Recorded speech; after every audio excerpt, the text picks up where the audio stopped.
Hello, and welcome back to the Psych Legal Pop Podcast. This is a podcast where we talk about popular culture through the lens of an attorney and a therapist. I'm Tess Brigham. I'm the therapist.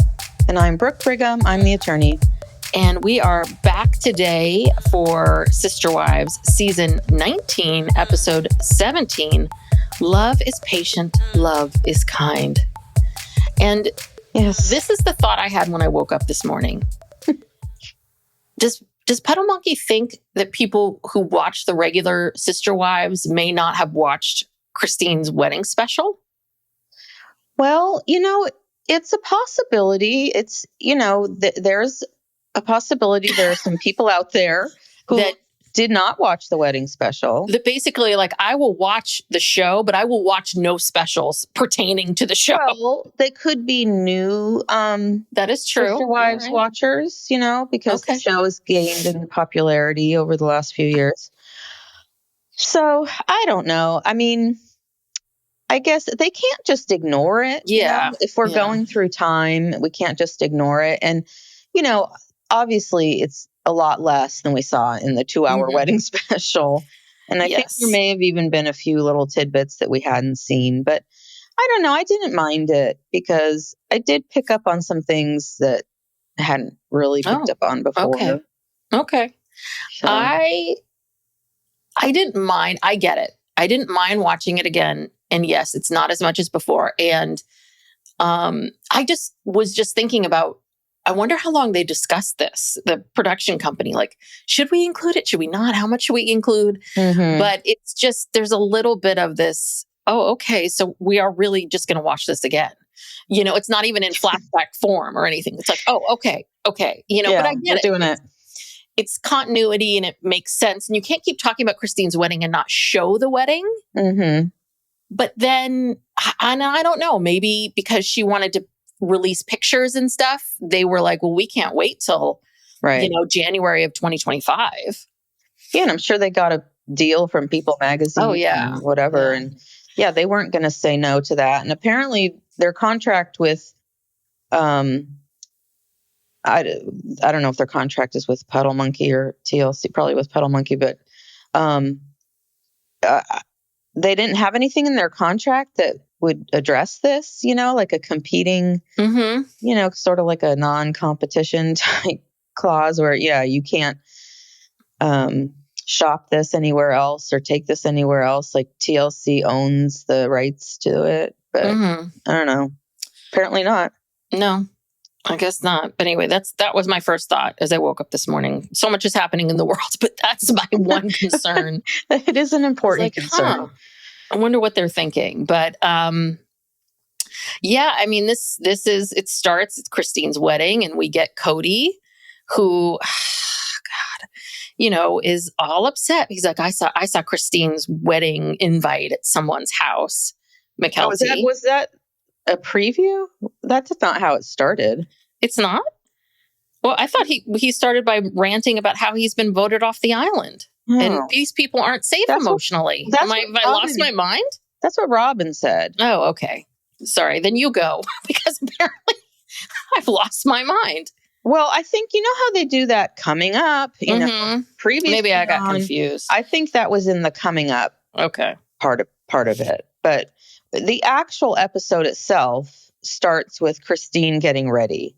Okay. At that same, really skip some things. Okay. Well, it is. No, it's confusing the way they cut these things, but yeah, they're back at the whatever that rental house is, where they had the little beauty run through. But this is the day of. Christine and the girls are getting ready there, and then David is getting ready with the guys. Oh, that's right. Because I've seen all this, and I think in my mind, I'm like, oh, I'll remember this. No problem. I saw that was months ago. Well, yeah, but even still, I watched this 2 days ago. Oh, and so that's the thing is that in my mind, 2 days ago, thought I would have the ability to remember this 48 hours later. No, too zip zero. Too much has happened in between. Yeah. Yeah. So David has a little cabin there on the property, and he's getting ready with the guys. And Janelle's having fun. She's getting her hair done and she's like, this is really fun. And they're making jokes about how there'll be no polygamous braids. None of those thick polygamous braids. And Truly has her famous entrance where she comes in and says, "Hello, my children." Mm-hmm. Oh, that's right. Yeah. Yeah. All coming back to me now. It's all coming back. How could you forget? 2 days ago and from a year ago. How can you forget such a seminal scene in Sister Wives? I know. Oh, but then cut to, this is where we get Robyn frowning, saying, okay, we're the outcasts. We've been voted off the island. The family experience is not safe emotionally.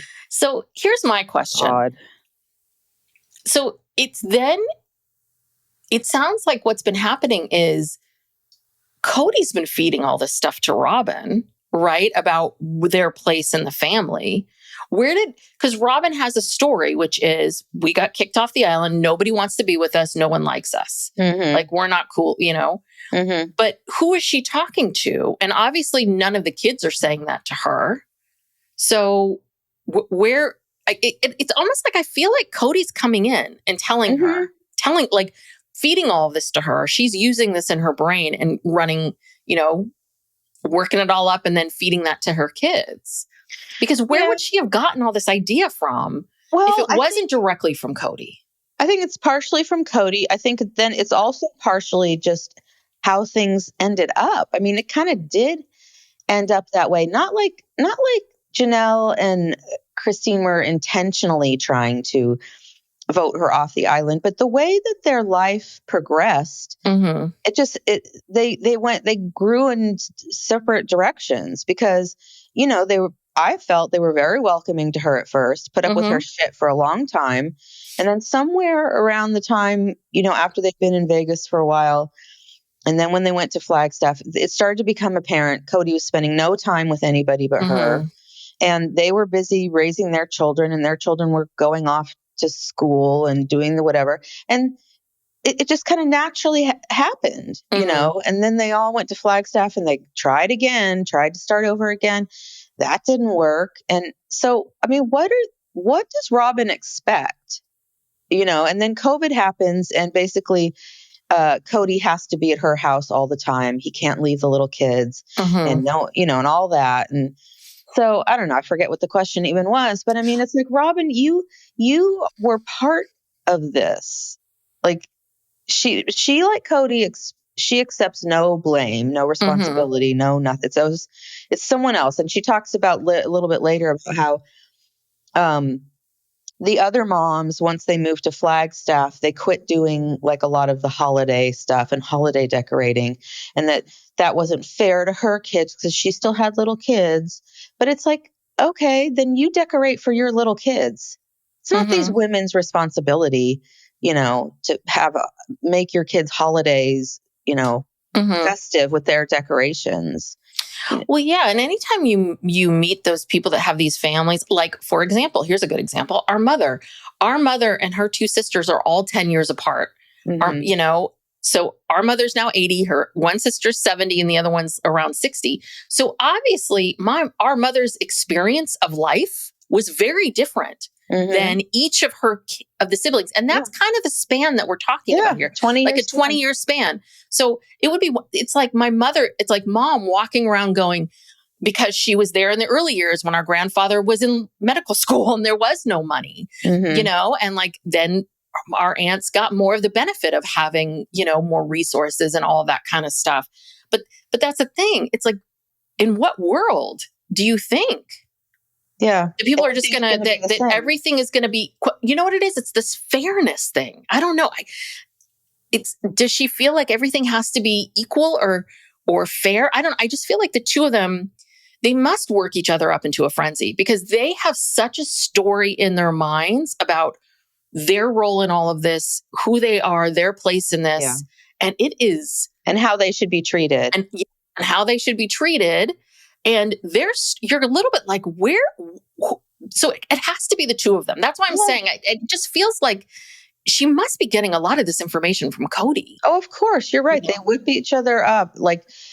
And that's the thing, a lot of people are like this, where they can't accept that life changes, that people evolve, that you don't have to be doing the same goddamn thing on Christmas now that you were doing 20 years ago or 40 years ago or whatever. It's like, it's okay. Just focus on, you do what you want to do with your children that are living in your home, and just be happy. Like, there's so much need for this external validation, which Kody does also admit later in the episode, that he likes and needs a lot of attention. And he liked having all of those families going, here, I need you over here. I need you over here. Dad, he liked that. And now he doesn't have it. And he's sad about it. And I think Robyn liked it too. She liked to feel, because she felt like she was the favorite wife, the one who was trying so hard to be a good plural wife. And she's always preaching about plural wives do this and plural wives do that. And, and she's lost her identity. Yeah. Well, I always say that Robyn always wanted to be the favorite wife. She wanted to be the favorite wife amongst other wives. Right. She doesn't want to be just the one and only. Still his favorite. Right. But just the one and only. There's no one to bounce off of. The other thing I thought when Kody was talking about, I guess I need a lot of attention, is just the fact that Cody's interactions must have been very, like, he kind of was in demand all the time, but I bet you nothing ever went very deep. Like, how do you don't really have to sit on the floor and play with your kid if you have 18 kids and you're running around and you got to go. But as someone who has one child myself, trust me, like, yeah, it's a lot. And it's not always fun. It's not fun all the time to like sit down and play with your kids. But I think that kind of hands-on parenting, all of this stuff, I don't think he'd ever done before. And it's hard. And maybe it's not as exciting and fun as maybe you all pictured it. But it's just, I swear it was like that one comment from Christine in season 17 where she basically said, I need some space. And Robyn took that as she doesn't want to have a relationship with me and my children. And those two just worked. Yeah. Anyway. Yeah. Robyn really, she has no perspective. Anything. And I also wonder, like, when Kody talks about this truth, their love, they talked about this last week, but their truth, their love, their this, their that. I don't think Kody can really love anyone. It still feels very narcissistic and very transactional with her. Do you know what I mean? Because I now have to prove to everybody that I love you so much more. And our love is so special. It's special and unique. But for years, he's been saying how he loves all his wives equally. So, okay, well, when did your love with Robyn start being so special and unique and different from everybody else? Yeah. Last year, 10 years when you met her? I don't know, when did this happen? Yeah. Well, I think obviously he knew it from moment one, it sounds like. I mean, since they, he gave her that string ring and they had, what is it, chalupas and hot cocoa or something. The worst combination. Chimichangas. Chimichangas and hot cocoa. Ugh, God, stomach ache waiting to happen. But sorry, it just reminds me of the last week too, which is, I don't know if I said this last time. I probably did because I can't remember anything, but that I swear, and I think Robyn is digging in for all the reasons that we've talked about it with these other sister wives. But I also think Robyn's sitting there going, he said he loved these other women. And now, like, how does she believe? How does she believe that? Because there's a little bit of this thing that happens if you've ever known anybody who's gotten together with someone from an affair, and I've seen this happen where, depending on what the circumstances are, it takes a long time for those two people to really build trust, because the fear of having this is huge, because guess what? They'd already done it. Right. So, once you've already done something once, it's pretty easy to do it a second time. Yeah. I think Kody and Robyn are both scared. I think he's scared that she's going to leave him too, because she's verbalized that, you're not the same, this isn't fun anymore. You're taking this all out on me.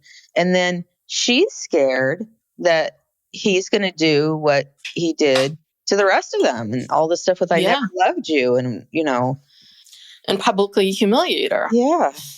So not good. Really, despite, his proclaiming his special love for her last week, things are not good here. No. As we'll see coming up with the tree cutting. Oh, God. I really want to get an arborist on the show. I truly wish I could get someone on the show that could help us and explain to us. Because I am not a professional in any way, shape, or form. I don't know what he was doing. Like, it was disastrous. It looked very unsafe. Yes. Talk about unsafe. Very unsafe. Yeah. Well, all right. Well, you keep going because your notes seem to be better than mine. Okay. Well, so now we're back at the wedding with the guys in the guys' cabin. So Corbin, who is David's son-in-law, is going to be the officiant. Mm-hmm. And Christine's instructions to him were to make it short, to make sure to express his love for them, and talk about finding love later in life. Mm-hmm. So that's Corbin's job. Hayden and Caleb and Mitch are all doing some weird shaving rituals. They were doing a dry shave out in the parking lot. And Mitch carries a straight razor. Yeah, that's a little scary. Well, and the funny part is Mitch has this raging beard and crazy hair. When exactly and where exactly are you using that straight razor, Mitch? I think he's obviously using it on other people because he seems to know what he's doing. He really has embraced, what's that bespoke, that sort of, it came and went, but it was sort of in the teens, men with beards and shaving and starting all of these barbershops where there's whiskey and the fancy shaving, and these guys with the mustaches and all of that. Like, that was a thing for a while. And I feel like Mitch was really into it, but now it's over. Yeah, he's gone through a lot with his hair. He's had it, all different lengths and the beard. And, now he seems to be back to for a while, he was a little more groomed. Mm-hmm. But anyway, he saved the day, thank goodness. And I think that was it for that scene. And then we go back to Kody in the tree, or we start with Kody in the tree. And as you said, I don't think this is how you cut down a tree. I don't know. But I also have to say, our father, who is not some outdoorsman, but he's he can do a lot of that stuff. I've seen him cut a tree down with a chainsaw without a problem, without incident. Maybe not this big of a tree, but I think that Kody should not be. I don't think he had the right equipment and the right whatever to be cutting down a tree like that. And then Robyn says that he cut down a tree earlier and it hit the house and caused roof damage. Oh, I missed that. Did you watch this episode? I did watch the episode. I did.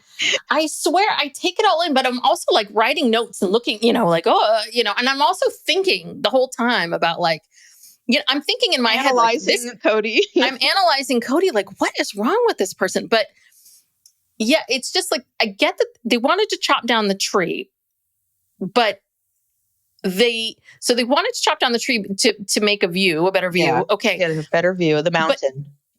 But there were many trees that were blocking the mountain. Mm-hmm. It's did you at all analyze if this was the best tree? I would assume an arborist would get up there and try to figure out which tree to cut down. And Kody would never consult an arborist or anybody else. Kody knows everything. Okay. He knows. He's I'm going to take out that tree. And I'm sure he wanted to take out about 3 or 4 trees, but Robyn said you cannot, you have to cut down one tree, cut up the wood, get rid of it before you go to the next one. Because he would have piles of, this is obviously an issue that they've had in the past, where there's piles of wood, piles of trees, because Kody just haphazardly is cutting down trees and then just leaves them there.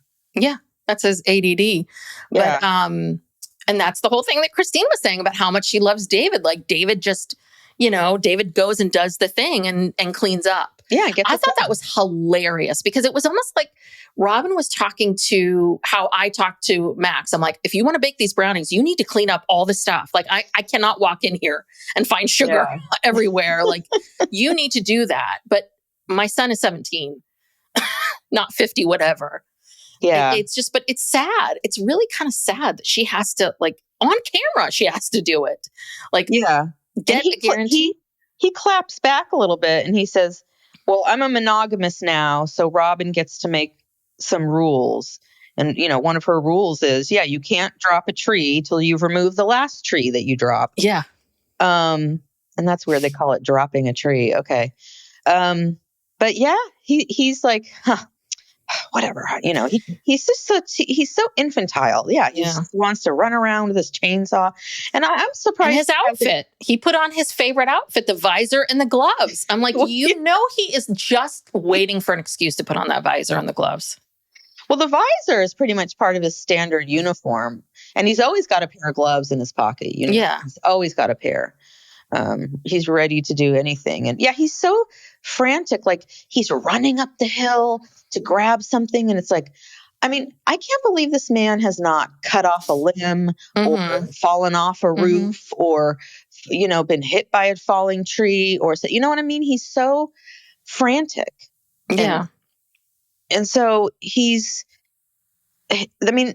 energy in this scene, he's frantically like trying to cut this tree down. He's got the chainsaw stuck, and Robyn is behind him yelling, Kody, why are you yelling? He can't hear you.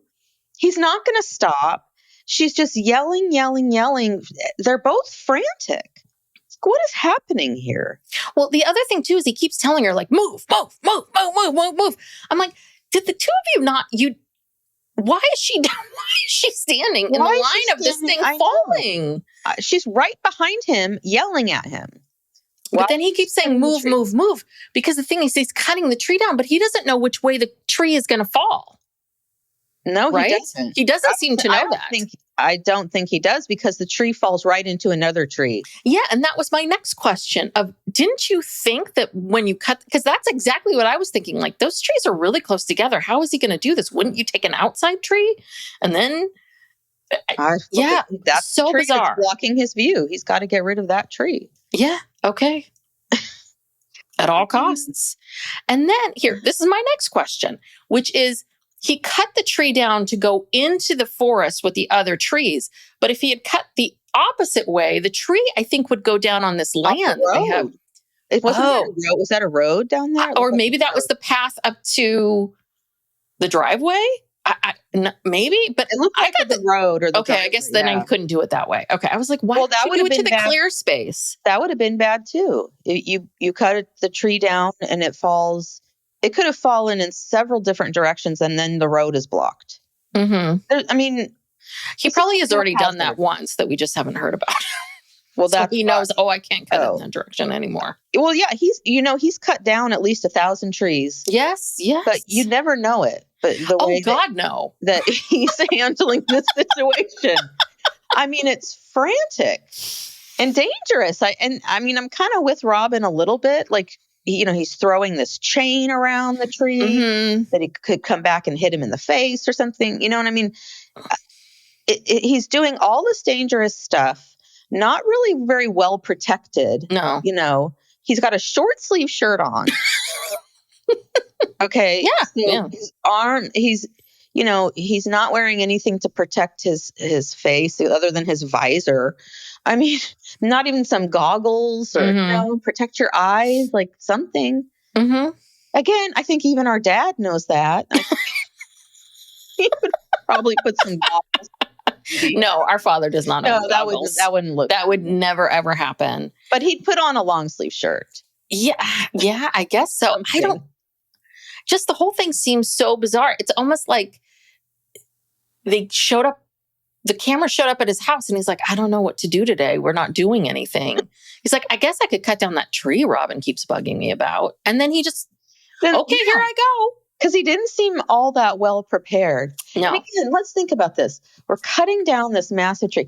Now, anyone who's watched professional tree cutters cut down a tree knows they wear a helmet. Again, they wear goggles. They wear protective gear. You know what I mean? It's like, this is so crazy. Well, and also a lot of times they will climb up the tree to cut down you start at the top. That's what you do. Bit. You start at the top and go down. They will come down and do that. Yeah.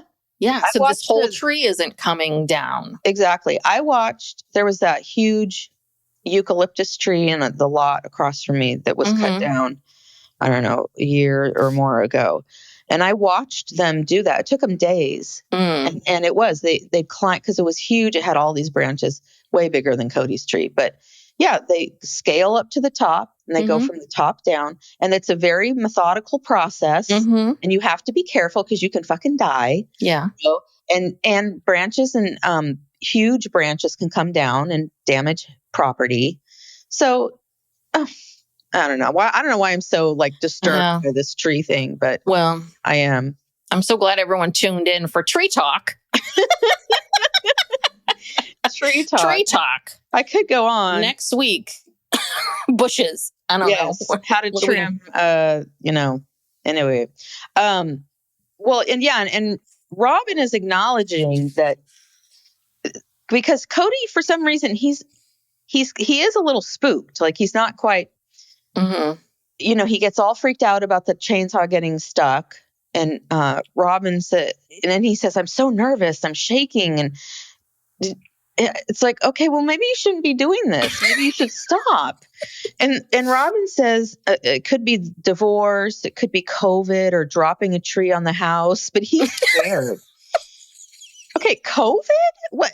Okay, dropping a tree on the house. Yes, that's a legitimate fear in this moment. Okay. The divorce? Okay. I mean, that happened quite a while ago. And don't tell me he's sad about Meri just leaving. And then COVID? What does COVID have to do with, this is a couple years after COVID. Well, but the other part of it too is she's acting like, oh my God, can you believe all this stuff that Kody has endured in the last tree, COVID, these divorces. And it's like, slow down, Robyn. I can name about 5 other things that happened to me between 2019 and now that are actually more serious and more intense than these. It's like, everyone's life is complicated. Everyone has stuff going on. Again, I just don't think that that ADD, like watching him, it's really hard. Like, and because I have a number of clients who have partners who have ADD, and I just hear the stories. I mean, when you're unmedicated, it's exhausting for the partner. It really is. The stop and start of projects and never getting anything done and being frozen and then being frantic and then all of it. It's exhausting. And I think that's part of what's killing Robyn slowly and surely is that I think she's getting all of it. Yeah. It's ADD all day with him. Yeah. And he's not going off anywhere and working at a job every day. So he's home with her. It's a lot, I'm sure. Yeah. Well, that was interesting. All right. Then we go back to the wedding. Still getting ready. Maddie is getting her hair done. She's getting very emotional. She starts crying. She says she loves David. She's just so happy for Christine. And then we get a scene. I wish we would have had more of this, but it was Maddie, Caleb, and Hunter all talking. And it was very short. It was just Maddie said that it's sad that the other family is not there and that there's animosity and problems, but that, everybody loves David and his family. And why is that the only clip we get of them? I don't know. Hello. I don't know. All they were willing to say? Maybe. I mean, because we didn't hear anything from Hunter. I think Hunter said a little bit. Hunter did speak, and he said a little bit more. I don't know if I wrote down. Caleb didn't talk that much. Not much. He just sort of agreed. It was an agreement. But yeah, and Hunter just kind of echoed the same sentiment. And he's a little emotional. It seemed like he was maybe going to crack up a little bit and cry. But yeah, that's probably just too hard for them to really talk about. I mean, God, we know Maddie is completely estranged from him. I don't know about Hunter. Sure. Yeah. I don't know where everybody's at, but yeah, I mean, I think they're trying to be politically correct by just not just saying, family's disconnected. That's it. But yeah. It is emotional. And this is where we get this whole thing about security, feeling secure in your marriage. And Meri's already started some of her worthying up because she talks about the security comes from you. She didn't realize that in the beginning of their marriage. And this is one of these issues with these plural marriages. And I think it's so interesting and why they will always fail. In some ways, plural marriage would work when you hit 50 or 60. Honestly, if someone came to me and said, you have to share this husband, I'd be like, okay, great. Okay. Less work for me. Yeah, less work for me, less to do. But this is the other part of it too, is you are not emotionally mature enough at 16, 17, 20, 18, 19, whenever it is, even 30, right. I would say. Yeah. Honestly, the emotional maturity that it takes to be able to really recognize what Meri's recognizing, that like, oh, this wasn't about, I focused too much on Kody.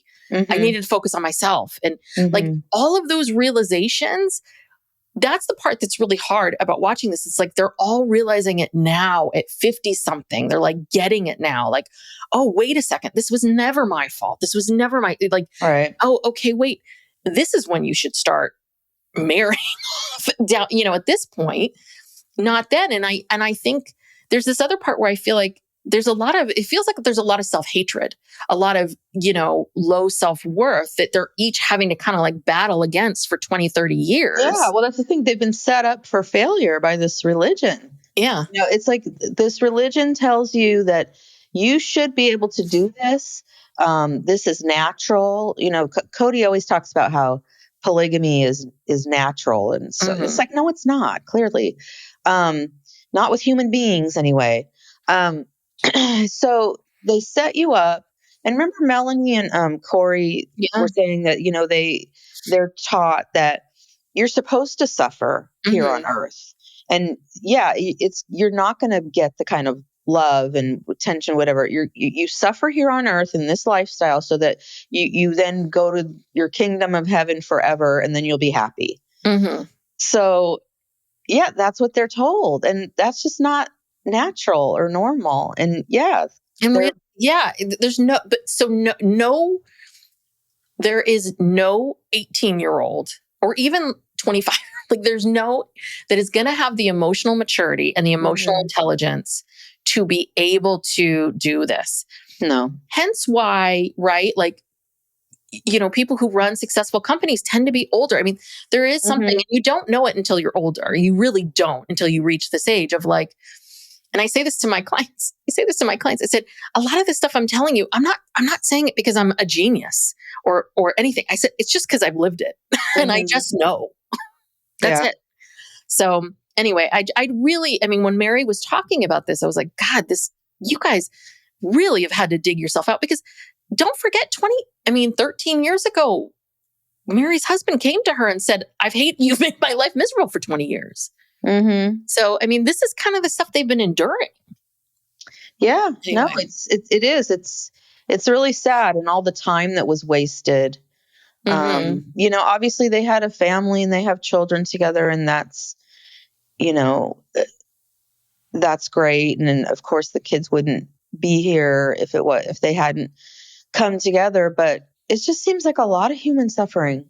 Yes. A lot of years. Good way of saying it. Hence why Christine is just so happy, and she said that, she just never, well, there's a scene where she gets to the lodge and she comes in, she just kind of sits down on the floor and she's just sort of overwhelmed and just kind of thinking, and she's just sitting there thinking about everything that brought her to this place. And it was very emotional. And, Christine, I have to say, I admire her for the confidence that she has, or, I mean, I'm sure at first it was very difficult, but, for having the courage to leave, not knowing what was going to happen to her, and not knowing if anyone was going to support her or what, if anyone in the family was going to, her kid's going to be pissed. Yeah. Right. Are Janelle's kids going to, abandon her? She didn't know what was going to happen. She took this huge risk. Yeah, she didn't know how it would be for her own children. She literally, had to start over. She had the courage to get out there and start dating right away. That's huge. I mean, Meri's and Janelle are not running out dating. And I don't think that Janelle would be in the place that she is if Christine hadn't have left. I think Janelle's, obviously a lot of the Janelle stuff is about her boys and the COVID stuff. I absolutely think it's part of that. But again, I think that I think it all happened at the same time. I think it was like Christine, COVID, she'd been feeling this way. She sees Christine leave and she's like, oh, wait, I can go. And I don't know. I don't know if Janelle gets that or thinks that, but I really do think that Janelle would still be there if Christine was still there. Yeah. Because Janelle was okay. Yeah. Because Janelle says when we learn all this stuff, right? Christine talks about being legally married and the security that she feels being legally married and just married to one person. And she never felt this secure in her life. But Janelle comes in and she's like, I learned not to compare. And, you got to learn who you are. And I'm like, that's great. You seem to be able to maybe, Janelle, like you have the personality for this lifestyle. Like maybe you would be able to do this if you had a different situation, if Robyn never entered into the picture. Yeah, because I don't feel like Janelle had the kind of jealousy that Meri and Christine did. But what she was pissed about was Robyn, that Robyn was taking all these resources. Yes, because they're finite. She was taking the finite resources.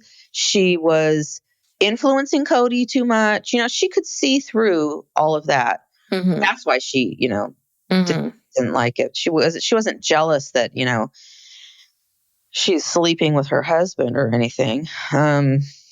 So yeah, I mean, but also too, I think that Janelle is not as tough as she pretends to be. I think she needs to soften her, kind of open herself up a little bit more to possibilities. Well, we all know now that she's not the genius financial person that we all thought she was. No. I mean, and that she was the one, deciding all these things, that it was really Kody all along. So, yeah, that was a shocker. Yeah, it was. They built her that way. Psych Legal Pop. We'll be back after these messages. Is the next scene the one where we get Kody and Robyn together? Yeah, where they're being interviewed. Yeah, this I thought was so weird. Because we saw this in the wedding special, but we're sitting down with Kody and Robyn, like sitting on the log that he just finally cut down, and they're sitting there and they're being interviewed. And Kody starts by saying, "Well, Christine made an accusation," and before he could even finish the sentence, Robyn grabs him and says, "Aren't we just so happy for them? Don't we just want Christine to be happy?"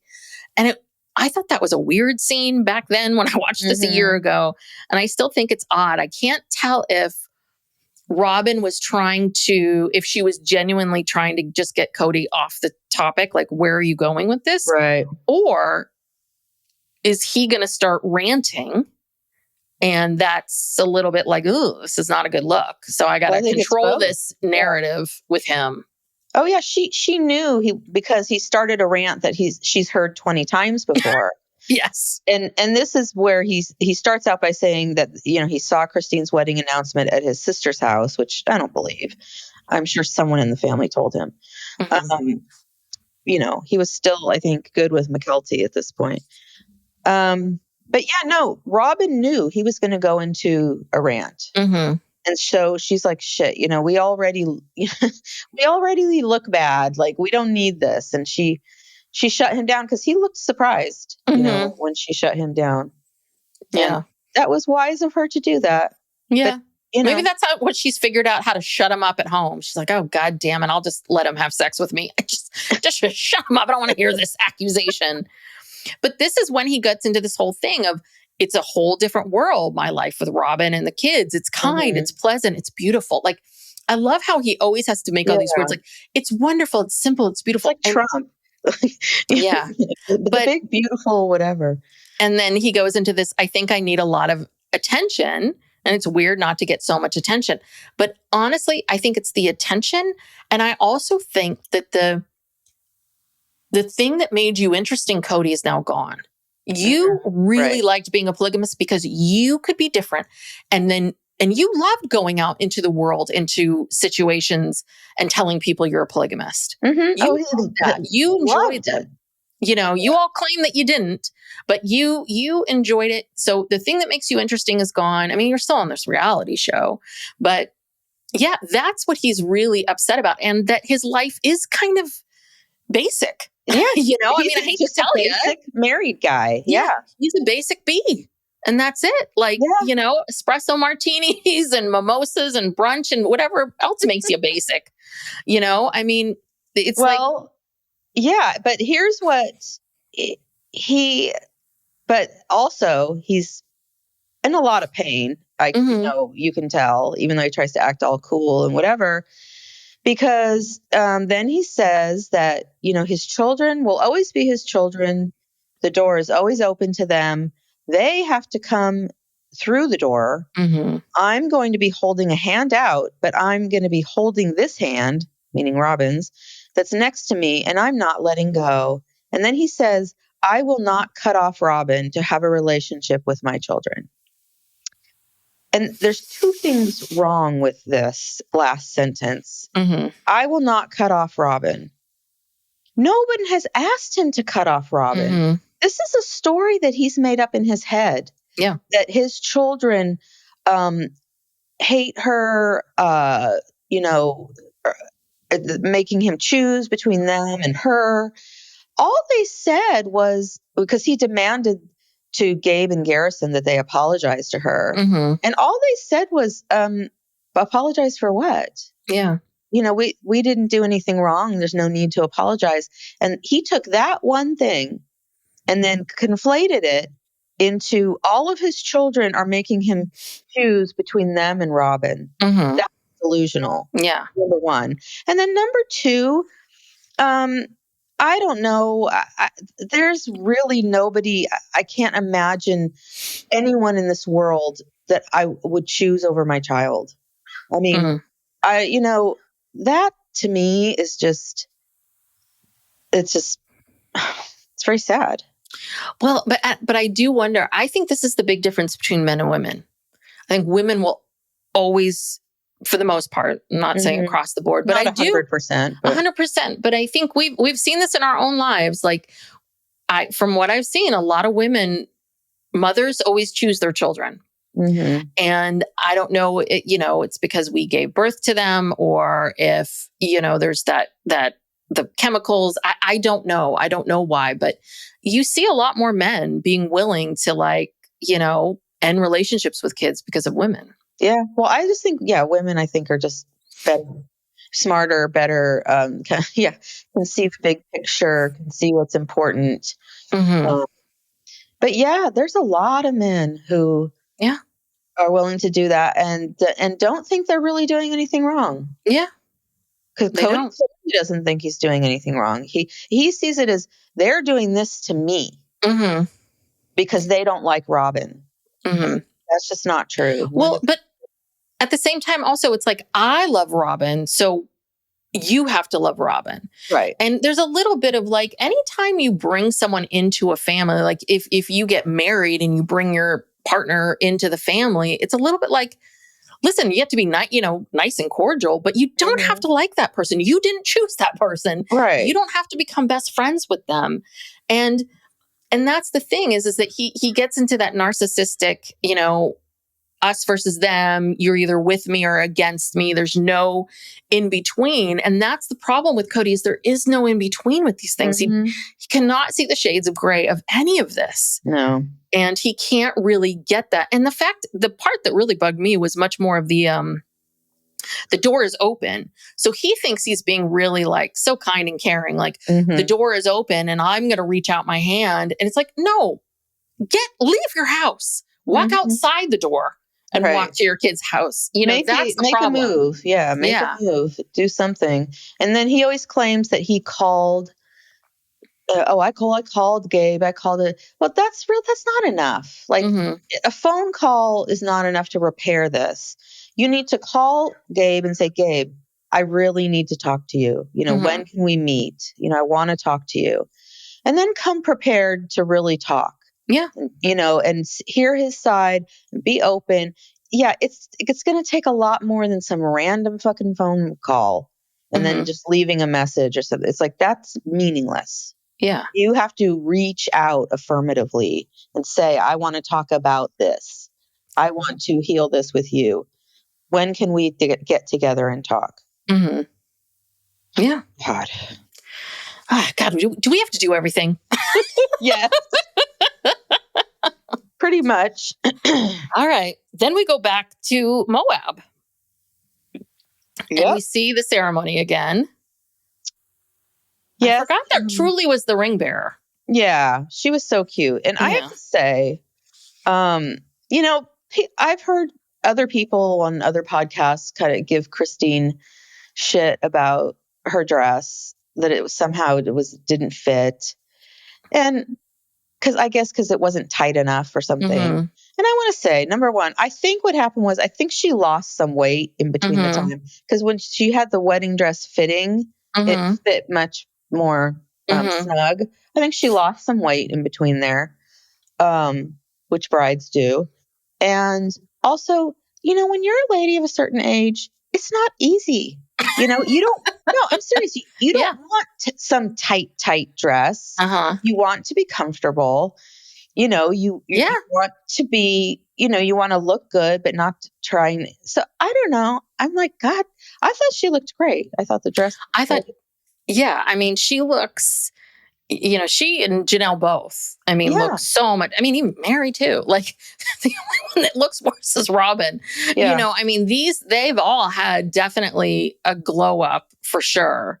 And I thought she looked good. I know that Christine annoys people because of the cheeriness and the happiness. And like, again, she didn't get this. She's never been this happy. She's never been this happy. She's never felt this way before. She's never been, she says it, that someone wants to be with me, that someone's attracted to me. Like, give her that. Like, she deserves to have that. And again, I'm sure now they don't make out as much anymore. Like, I think it's all calmed itself down a lot, but I think it's fascinating that both Christine's father, Rex, which we didn't see it so much on this episode, but in the wedding special, that was the best, because Rex made it clear he did not like Kody. Yeah. He was really like, and so, but it was just so funny of him talking to her while they're walking down the aisle. Oh, you look great. Isn't this great? Yeah. He's so happy. He loves David. He's a wonderful man. Yeah. Rex said something, I think it was at the rehearsal, where he said, he's told Christine that, your life's going to be great with David. And he's like, a lot better than the last 20 years. But even Truly, I forgot about this. Like, when Truly gives them the rings and says, and hugs them both and says, you deserve the best, mother. Yeah. Yeah. Guess what? Know. And this is the thing. It's not a coincidence that everybody loves David. Yeah. David is a good guy, and he's also very expressive in his feelings. He talks about how happy he is. He was alone for a long time. Yes. And this is just as exciting for him as it is for Christine. This is not like this is a two-way street. They are perfect for each other. It's like, they hit the jackpot with each other. I hope I'm not like a year from now. Oh God, eating my words and like, I can't take this. I cannot take this if it doesn't work out. I'm going to lose my mind. It has to work. It just has to. And it will. And it will. Because, and the thing is, it will for many reasons. All the reasons we just said, but also it will because the both of them are far more mature and probably could be in, a healthier relationship because they are more mature. Their lives aren't as complicated and difficult as it once were. There's these other factors, when people are married, the toddler years, I think, are the hardest years, especially if you have more than one kid or two or three kids. Like, there is a big difference once that last kid you aren't like changing diapers and buckling shoes, and like you can just say, get in the car, brush your teeth. Like those are the years where marriages tend to like, that are rough. Really, really rough. I just think that they're both at such a different place. Maybe I'm trying to convince myself, God damn it, it's got to work. It'll work. Yeah. So David, he walked down the aisle with both of his daughters, and then all the grandchildren came out, and then Truly, who was I guess like the ring bearer. And then I noticed David. I didn't notice this before. David had no tie on. You know, it was just like the jacket and dress shirt. But he looked good. And so Christine walks down the aisle with Peyton. And even Peyton is like, he's a good man. And then we stop, we see Rex. He's a wonderful man. Everyone is on board. Like, please, let's get this over with. Let's do this like, let's get her on this stage and get them married. Let's lock this in. Yeah. And then Corbin, when he starts talking about what a great guy David is, and, how he would, help his neighbors and build a wheelchair ramp for someone who, just came home from the hospital, and, just a good guy. See, and I think this is the big difference between him and Kody. Kody would also build the ramp, but it would be a show. It would be on the show. It would be a show. And he wouldn't finish it. It wouldn't be completely finished. And he would It's like, I'll get back to that. When are they coming out? When are they coming out of the hospital? Like, no problem. Someone else would have to finish it. Yeah. No, probably someone else would. But I think that is at the core, the difference is the person who does it and keeps their mouth shut and never tells anybody. Right. And Kody. But this was my favorite part of the entire episode, where the producers were like, oh, shoot, Meri's in this show too. We got to God, we completely forgot Meri. Oh, shit. Oh, okay. Meri. Okay. What is happening? And Meri's like, oh, it's Halloween. It's Halloween. Yeah. And it's like, I too was like, oh, that Meri's in the show too. Oh, there she is. Oh, yes. Poor Meri. Yeah. Yeah. So this is the thing. Like, what are they going to do with Meri? Because at this point, she's not interacting with anyone. So Blair and Jen have become her new co-stars, because she has to have someone to talk to. And, I mean, how is this sustainable for, like her being on the show? They're just going to follow her separately, and she's just sort of a side character. I don't know. It's so weird. I don't know. I think it's almost going to become like a reality show where, like that sister show, Extreme Sisters, where you just have groups of people that you're following. Yeah. But they don't intersect. Right. Yeah. But they all have something in common, Kody. Yeah. And that's what we're following. How often is Kody really going to be able to interact with anybody? I mean, he's not going to interact with Meri. And, it's like, unless there's a wedding or a baby thing or whatever to go to, he's never going to go. I mean, Janelle's now in North Carolina, and that's another thing. We're barely seeing her. They have to fly her out every time there's one of these. Okay, well, what happens when the wedding's over? I mean, are they going to start filming in North Carolina with Janelle and Maddie and Caleb? Do Maddie and Caleb even want to be on the show or be filmed? So she's isolated herself out here. I mean, Christine is close and she seems to have the most kind of going on, and she's got the kids around her too. Yeah, I mean, that's the other part is let's say Leon has a child and there's a shower for the child. Leon doesn't want to be on camera, so that would not be filmed. I mean, that's the other problem that they have, is even if they are at these things, they're not filmed. And so, I mean, it begs the question, what's going to happen? Yeah. I mean, how many more years can we do this? And again, and Robyn and Kody just signed a huge, goddamn, mortgage. They have a huge mortgage now. So they got to make, and that's the thing, if the show goes away, you're not going to get a paycheck like that again. No one's interested anymore, because the whole premise of the show is over. I mean, it's barely holding together right now. and the only thing really holding it together is Christine and the fact that all the kids love her. And so therefore she can interact with all of these people and Janelle can come in and out. But Kody and Robyn are very much out here and on the sidelines. And so is Meri. But the thing is that what makes the show interesting, right? Because there's all this talk of like, well, just focus on Christine. It's like, I'm sorry, Christine and David aren't interesting. Like, I hate to say it, but Kody, we need villains. Right. They're too happy. It's like, we need Kody and Robyn. We need the juxtaposition. We need them to keep giving us truth bombs. Right? Yeah, like that's this church shopping and cutting down trees. I mean, it's like, that's not exciting either, even though they are more compelling in their, weirdness. Well, and also people that are, reality TV stars have to be people that cannot keep it together. Do you know what I mean? Like if you're someone who can kind of put on a mask and be a certain person all the time, like how Robyn has this persona, that's not interesting. You have to have a Cody. You need him because you don't know what you're going to get. And he will say crazy stuff that makes no sense. So that's the other part of it too, is a reality show with Janelle and Caleb and Maddie isn't going to be interesting. No. At all. I mean, I hate to say it, but like setting up Tater Farms or what, Potato, what's it called? Tata. That's not interesting unless you're totally into homesteading. Yeah. Unless you like watching seeds being planted. I don't know. Yeah.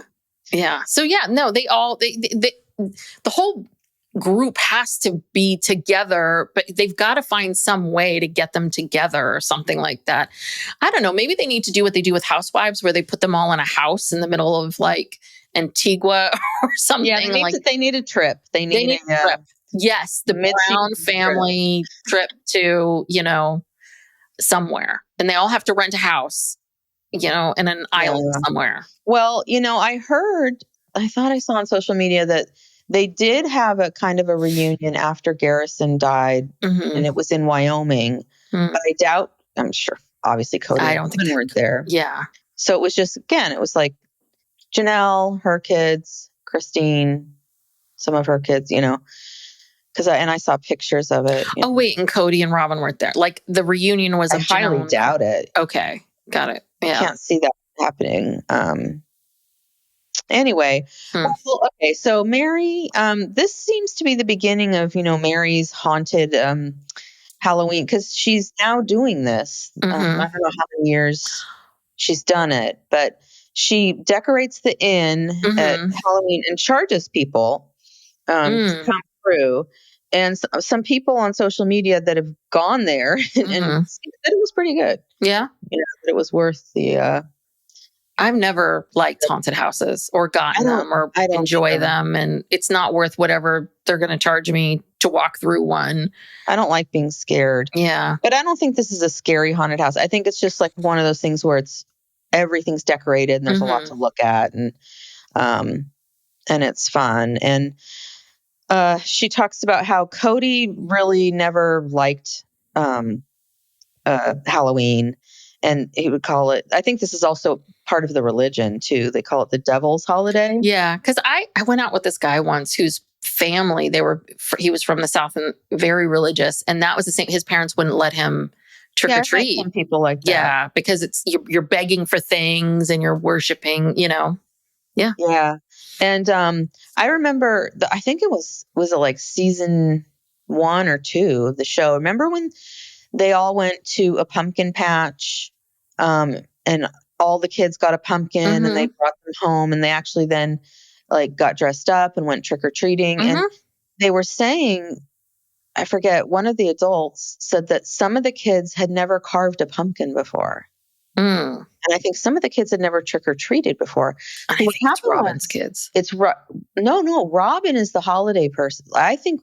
Oh, you think Robyn let her kids do it? Yeah. I think Kody was against Halloween and Christmas too, to a certain degree, because there's comments made how Kody was always trying to cut back Christmas, probably mostly I think because he didn't want to spend the money. Yeah. And they had to downplay Christmas. He didn't want to spend the money. And then when Robyn came into the family, she was like, I love Christmas. It's my favorite holiday. And so now all of a sudden they're celebrating Christmas, doing the big, thing. And yet they've been acting like they've been doing it for years. But it wasn't, because Robyn said, she's like, no, my kids love Christmas. I'm doing Christmas. So anyway, I think Kody is just a big wet blanket. Never let anyone have any fun. Yeah. Well, again, I think it's work for him. I think it's work. Kody's lazy.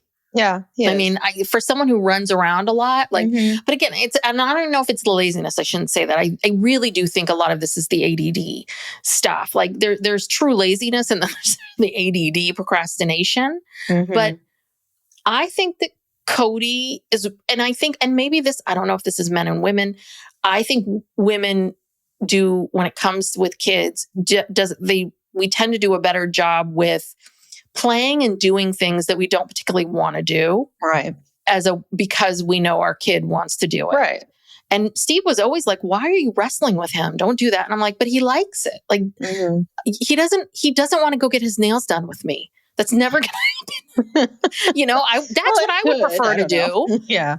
But he doesn't want to do that. I would be fine if he did, but like, great. But he's never going to want to do that. And I think that's the other part of it too, is I think Kody doesn't like to do things that he doesn't feel like he's getting a benefit from it. Right. No, you're right. Kody's all about Kody. He's not about trying to make anyone else happy. Now, here's my question. Meri kept the flowers from the commitment ceremony. I know. 10 years ago, or I don't know how many years a lot of years ago. I can't keep track anymore, but why would you do that? Like, why would you keep those flowers, period?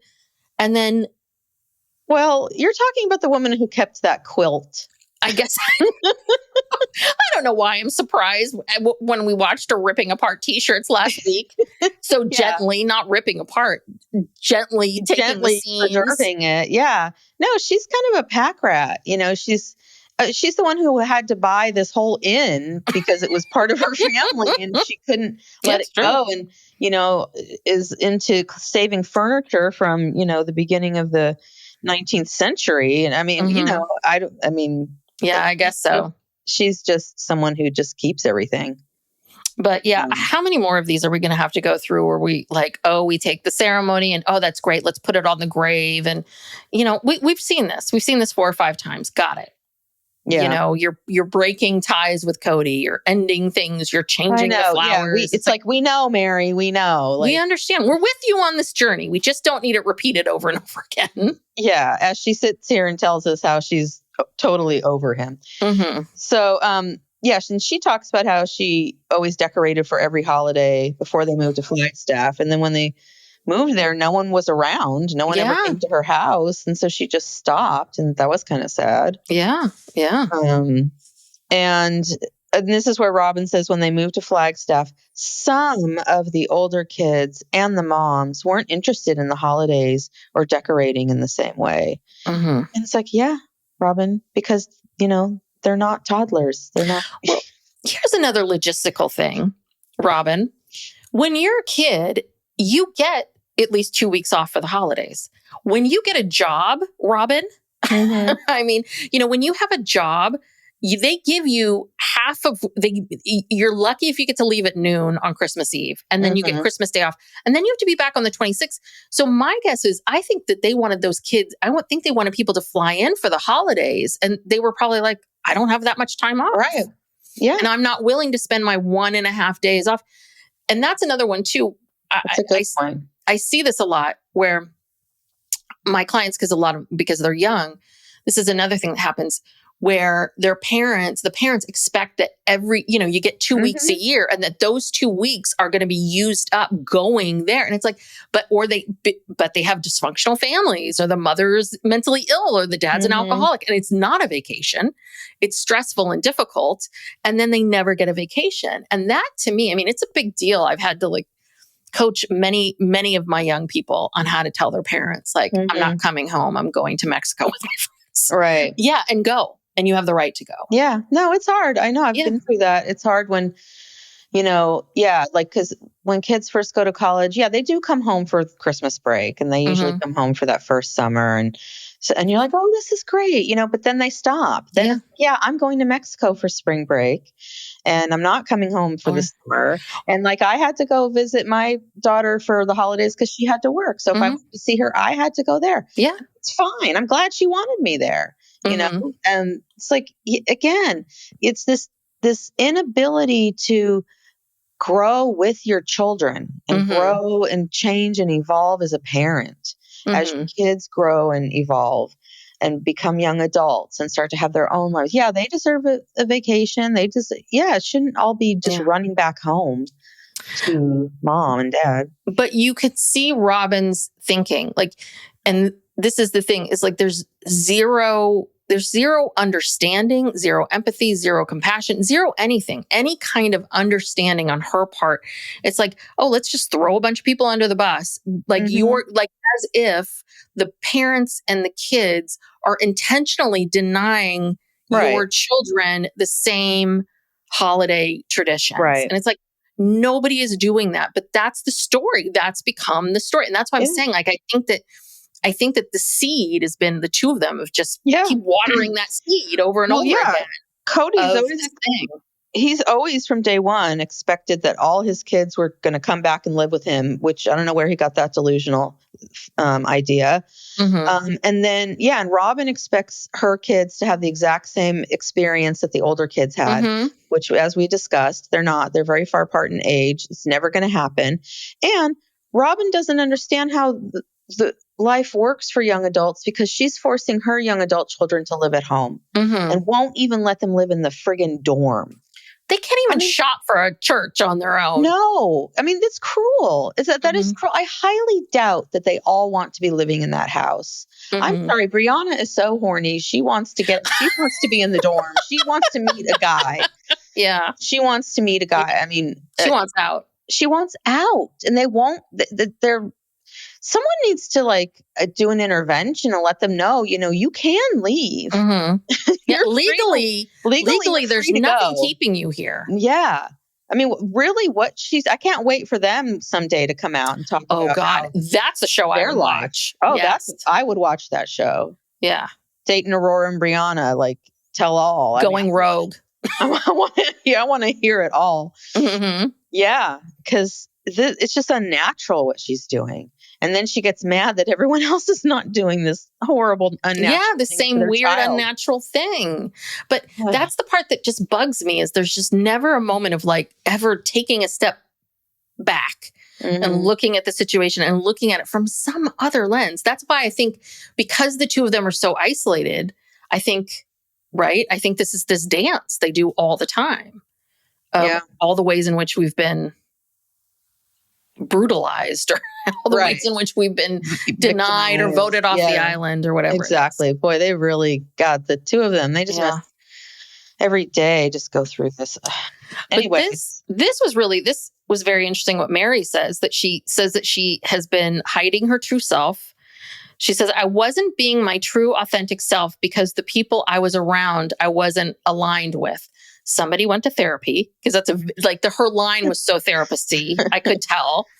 But I think what she's talking about is, I think a lot of it is Kody, but maybe it's the other wives, but it sounds like Meri's Meri hasn't really been Meri.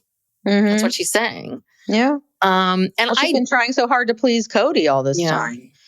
Yeah. I think that Meri, for the most part, is what we're seeing now. I think she is a funny, goofy, silly person. Again, I don't think that her jokes are funny, or I don't love it's not, I wouldn't pick these people as friends, but I really do what we're seeing there. And I guess I wonder why Meri felt like she had to be so serious or contained or something like that. Because that's really what we always saw with Meri, the seriousness. Yeah, and now she's just wacky. Yeah, just wacky with with the pumpkin spice everything and resting witch face. I mean, those two. Classics. How excited are they? They're like, they can pull out these graphic tees. Oh wow. Yeah, so she doesn't know anything about Christine's wedding, and she respects that, she doesn't want to have a relationship with her. Oh God. we thought we had, Yeah, this is basically, we are 1 hour and 10 minutes into this. Because we spent 20 minutes talking about trees. No, we spent a lot of time on the trees. We have got to wrap. Okay, we got to move this along. We just have to briefly talk about the reception, and then I think the show is over. Yes. Okay. So poor David, he threw his back out. Oh, I didn't know that. Yeah. Earlier that day. So, the whole dancing thing, because they had clearly, practiced a dance, their first dance they're going to do. But he made it. He did it. Kody, of course, has FOMO because, he thinks he invented dancing. He invented the Brown family flash mob, he claims. Mosh pit. Sorry, not flash mob. Yeah. Yeah. No. And there was a flash mob. Yes, there was. God, these people love a flash mob. Especially Christine. She loves a flash mob. So then in a very odd scene, David's friend Jared... Yeah, I remember had a special dance he wanted to do for him. He put David on a chair and kind of walked around him and acted like he was going to do like a stripper type thing. But he didn't actually get on top of David, or anything. But Christine did. Yeah. Because Christine was like, oh, hell no. That's my man. I feel like Jared kind of had an idea, but didn't really flesh it out. Like, Jared, if you're going to do this, go for it. You've got to have a choreographed dance and you're going to go for it and then make it short and sweet. I think he was like, I don't think he thought beyond, I'm just going to pretend like I'm a dancer. And then he's like, oh God, I'm out of moves. And then he looks at Christine. But I actually had to look away during this section because I could not watch this scene again. So bad. I really could. I felt like I was watching my parents. And I just... I couldn't watch. I just couldn't watch her grinding on him. She was grinding on him. Yes. And making out with him and all of her children and everyone else's children. And everyone is just gathered around, just staring at this. Like, how uncomfortable. I mean, if you couldn't look, how do you think Isabel felt? No, Isabel's so traumatized. I was like, I can't see this again. I cannot see this again. And then later, or maybe just after that scene, Christine admits that she drank way too much. It's like, really? I couldn't tell. But this is where she says she had no idea that all of this was ahead of her when she left, and she was so scared about the future. But that's crazy that she knew she needed to leave Kody. She knew that was the one thing she had to do, and that she just had to. She had to, no matter what followed. And my last note is David completes Christine. Yes, she says she feels complete. Yeah. And I'm very happy for her. I'm very, very happy for her. I really am. All right. Jeez Louise. God. Next time. What's next time? Okay, I have down here, Robyn has agreed to sell Coyote Pass. Oh, yes. Yeah. But then I saw another scene earlier in like the mid-season trailer where Kody was saying, I'm not selling this place or something. Maybe he meant the house. But the other thing too is it seems a little cruel because has anyone told Janelle? Because we hear from Janelle, I think in this episode saying, I don't know. We don't know. Oh, no. We see that in the scenes. So does Janelle thinks Coyote Pass is still happening? That's the thing. What do you mean still happening? Well, because we see the scenes from next week and we hear, I thought this was this episode, but scenes for next week where Janelle says, we've paid off Coyote Pass, but I haven't heard anything about what we're doing or what's going on. And then it's like, well, Robyn wants to sell. And so we're going to sell. It's like, are you going to tell anybody else? Yeah. They also said, Meri says she has an attorney. Good. Janelle is, I think but here's the thing, Janelle. What did you think was going to happen? Did you really, this man, did you really think that just because you paid off the property, suddenly like things are going to start happening and he's going to cut you a check? He's already told you he doesn't have the money to buy you out. So what, you're just sitting there waiting for your check to come? See, Janelle, I get annoyed with her with this financial stuff. It's like, come on, like get it together. You should know better. And you don't. Well, the other part of it too is okay. And so if she kept saying, well, I don't know what's going on with it. Like, but you don't live out there. You're somewhere else. He's not going to give you an update or a report on this, on the status of him buying her out. Mm-hmm. That's what she wants. She just wants her money. And he is not going to, he's not going to hurry up and do that. No. It's going to take a sweet ass time until the bitter end. No, we just watch him cut down a tree. You think he can handle the rest of this stuff? No. I mean, yeah. I don't know. All right. We got to wrap it up. Yes. If anyone is still here, thank you. Yes, thank you. I think a bunch of people tuned out around the tree talk. Lots of people maybe we'll gain some arborists. We'll get some tree doctors or arborists, whatever you call them. Yeah, we're going to get to the bottom of that. Yeah, I really do. I want to show that video. Just say, can you analyze this for us? Well, thank you so much. If you are still here, we so appreciate you. If you want to hear more from us, we have a Patreon. So go over to patreon.com/PsychLegalPopPodcast. We do a weekly wrap up where we talk about things a little bit more personal to us, and as well as, what's going on in the news, the pop culture news. And pop culture, yeah. And we do a monthly true crime and an Ask Us Anything for our higher tier. If you are a fan of our show, please give us a 5-star rating and review. We've gotten a lot of new ones, and that's great. So appreciate these because they really do help us. And please subscribe, share with a friend. Check us out on social media at PsychLegalPop on TikTok and Instagram. Yeah, but I think this is the last couple. How many more days are we on TikTok now? Oh, yeah. we might not be saying that anymore, but for now we're on. For now, TikTok is here. I don't think it's going anywhere, but okay. We'll see. We shall see. Okay. But listen, crazier things have happened. No, that could never happen again. That could never happen, and then that could never happen again. Exactly. So we don't know. We know nothing. Yeah. But we know trees. All right. Bye, everyone. Bye.